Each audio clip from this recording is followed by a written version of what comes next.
how to place and adjust your heel forks so that you get the right tension the way you need it when doing increases and decreases to make the toe and heels on a sock. Let's get started. So here I've started the toe of my sock, have turned the first couple of rows, and I am ready to add my heel forks. So the first thing I do is remove the soft weight, again always holding down at the bottom when you do that.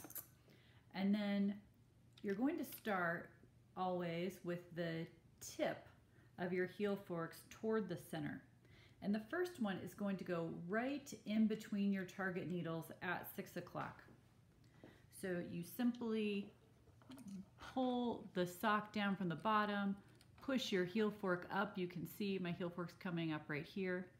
So I just push it up as high as it can go and then let it fall. You can see there it is right there with the tips toward the center. And then the other two go just inside of wherever you're lifting and lowering needles. So one will go about here and one will go about here. So if we do this one, again, we pull it out, the tips are going toward the center. You just reach up in and kind of see where it's coming in and let it fall down. That's where it ended up.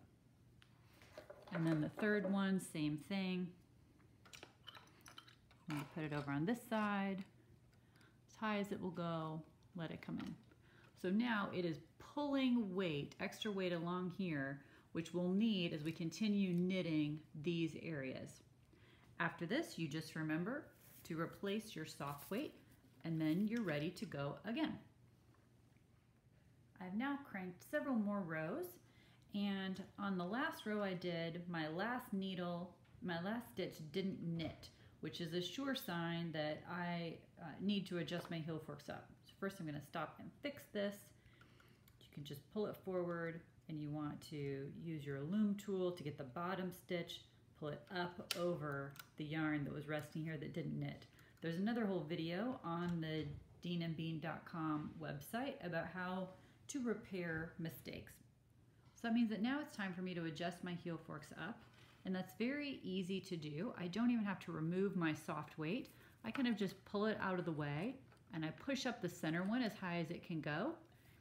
And now I'm going to do the same on the side ones, but very importantly, if I pushed it straight up, it would come over here where it's not really helping me. I need it just inside of the stitches that are still knitting. So I'm going to move it up and in. So now it's right here, which is just kind of inside the place it's still knitting. And then same thing on the other side. You just push it straight up. And now all three are positioned well, and I'm ready to go again.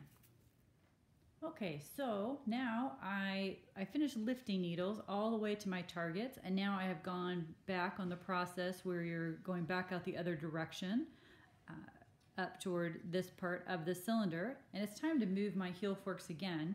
The center one is the same as always, you just push it straight up.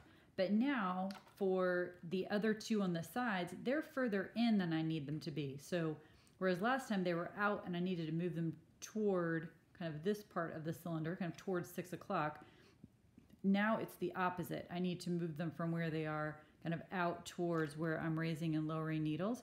But again, just inside on the part that's knitting. So I don't want to go way over here. It's kind of right here. So we're going to lift up. There's the first one. There's the second one. Then I can knit again.